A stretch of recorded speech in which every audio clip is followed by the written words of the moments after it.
Halo semuanya, perkenalkan nama saya Maya Surweni, mahasiswa Universitas Mercubuana, program studi Sistem Informasi dengan NIM 2182212100016. Pada video kali ini saya akan mempresentasikan hasil pekerjaan tugas besar 2 dari mata kuliah Algoritma dan Pemrograman yang diberikan pada pertemuan ke-13. Tugas ini menguji kemampuan kita untuk membuat sebuah program dan menggunakan struktur perulangan loop yang akan menampilkan hasil dengan format output yang sesuai. Ada 2 soal yang akan kita bahas dalam video ini dan saya akan menjelaskan logika program, kode yang digunakan, serta hasil outputnya. Langsung aja kita mulai dengan soal yang pertama. Baiklah teman-teman, untuk soal pertama kita diminta untuk membuat program dengan menggunakan loop dan yang akan keluar nanti adalah output sebagai berikut. Baiklah teman-teman, ini adalah penjelasan kodenya. Di sini pertama kita ada pagar include iStream di sini, yaitu ini adalah baris untuk mengimport library input atau output di dalam bahasa C++ dan wajib ada di program jika menggunakan count. Dan di sini saya menggunakan count. Dan kemudian ada using namespace std. Di sini tuh agar kita bisa menulis count tanpa harus menulis std.2.2 count gitu. Lalu di bawahnya diikuti juga integer main. Itu adalah entry point dari program C++ atau titik masuk. Jadi semua kode yang ada dan semua kode yang akan dijalankan itu ditulis di dalam blok ini. Lalu berikutnya ada string name. String name itu adalah name kita yang sesuai dengan program yang mau kita buat tadi, yang mendeklarasikan variable name yang bertipe string atau text, dan nilainya diisi dengan name kita sendiri sesuai dengan tugas kita. Dan selanjutnya ada integer nilai sama dengan 125, itu adalah variable nilai dan digunakan untuk kolom kanan atau deret menurun dan dimulai dari angka 125.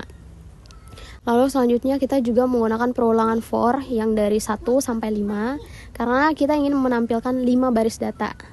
Dan kemudian ada di sini i kali i atau i bintang i. Ini adalah pangkat 2 dari bilangan i. Itu maksudnya. Dan hasilnya akan menjadi kolom pertama, yaitu ada 1, 4, 9, 16, dan 25. Sesuai dengan apa yang mau kita tampilkan nanti.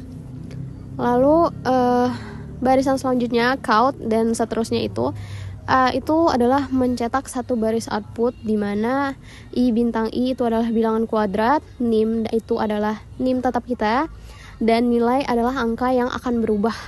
Dan di situ ada garis miring T, itu adalah tab artinya untuk merapikan kolom. Dan diakhiri dengan N, D, N, NL, itu adalah baris baru. Lalu selanjutnya nilai garis miring sama dengan 2, itu adalah setelah mencetak satu baris, nilai itu dibagi menjadi 2 atau dibulatkan ke bawah. Jadinya 125, 62, 31, 15, dan sampai yang paling terkecil itu 7.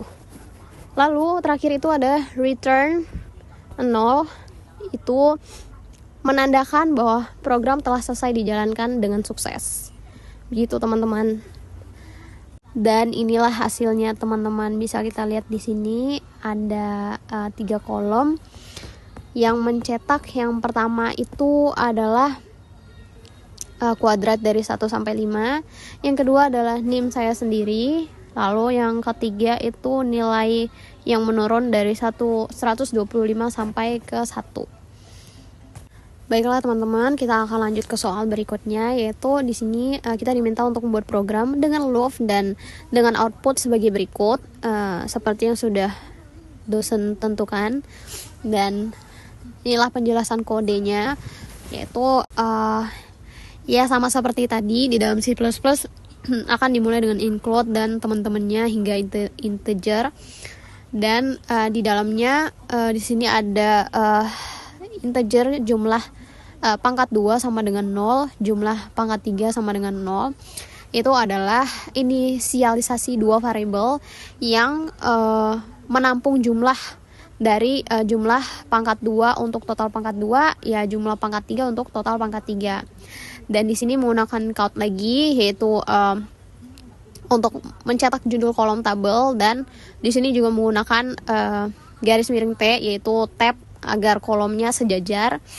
Dan di sini kita juga mengikuti dari formatnya menggunakan Kahoot yang di dalamnya berisi sama dengan yang panjang, itu adalah untuk mencetak garis pemisah, dan juga di sini kita menggunakan for loop dari angka 1 sampai 5. Lalu di baris selanjutnya juga ada integer pangkat 2 sama dengan i, bintang atau kali i.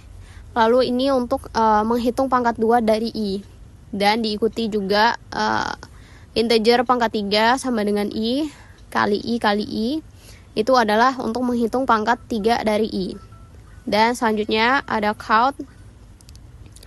Itu adalah mencetak baris data tabel dan menggunakan T agar hasilnya rapi. Sehingga nanti akan muncullah output sebagai berikut. Dan selanjutnya di sini ada jumlah pangkat 2 tambah sama dengan pangkat 2. Itu artinya adalah menambahkan hasil pangkat 2 ke dalam total jumlah. Sama dengan jumlah pangkat 3 tambah sama dengan pangkat 3, itu adalah menambahkan hasil pangkat 3 ke total jumlah gitu. Dan diikuti juga count 15 garis miring T, terus diikuti jumlah pangkat 2. Itu adalah setelah loop selesai itu akan keluar bilangan 1 plus 2 plus 3 plus 4 plus 5 yang akan sama dengan 15 atau di jumlahnya jadinya 15. Lalu pangkat 2 itu 1, 4, 9, 16, 25 sama dengan 55. Pangkat 3 1, 8, 27, 64, 125 sama dengan 225. Ini adalah baris total di bagian akhir tabel. Itu yang akan muncul nanti. Dan demikianlah hasilnya, teman-teman boleh lihat di sini. Ya, ini sesuai dengan format yang telah diberikan oleh dosen, dan program berhasil dengan baik, berhasil berjalan. Baiklah teman-teman, demikian penjelasan dari saya yang dapat saya sampaikan dari 2 soal tugas besar 2 algoritma dan pemrograman. Melalui tugas ini saya belajar untuk menyusun logika program dengan loop dan menghitung nilai-nilai matematika seperti kuadrat dan kubik, dan menampilkan output dalam format yang rapi serta sesuai dengan permintaan soal. Semoga penjelasan saya dapat dimengerti dengan baik dan bisa bermanfaat bagi teman-teman. Demikian presentasi yang dapat saya sampaikan. Saya ucapkan terima kasih atas perhatiannya dan sampai jumpa di kesempatan berikutnya.